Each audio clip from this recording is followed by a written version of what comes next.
Առաջին անգամ Հայաստանում անցկացվեց 25,000 ԱՄՆ դոլար մրցանակային ֆոնդով Futures դասի կանանց մրցաշար։ Մրցաշարը կոչվեց Հայաստանի թենիսի ֆեդերացիայի տարվա գլխավոր հովանավոր Վիվասել Մտեսի անունով։ Որովհետև եթե պարոն Երիկյանը մեզ այս օգնությունը ցույց չտար, մենք այսինքն այս տարվա մրցաշարի ոչ մի խաղ չէինք կարողանա անցկացնել,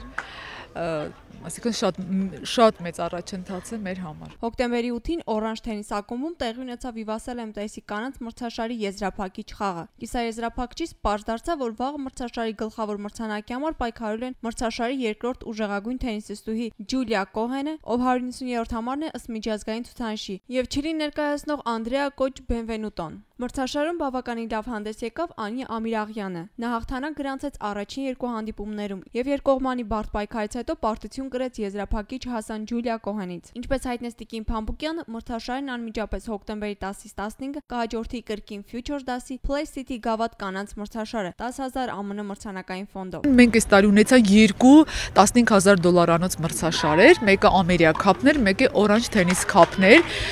Բնականաբար, երբ որ $15,000 մրցաշար է լինում, ուրեմն այսինքն ավելի ուրիշ ռեյտինգով ա գալիս եւ $25,000, այսինքն այս աղջիկները հիմա եկել են Վրաստանից, որտեղ եղել է $50,000 մրցաշար։ Իհարկե, ինչքան գումարը բարձր, այնքան ավելի բարձր ռեյտինգով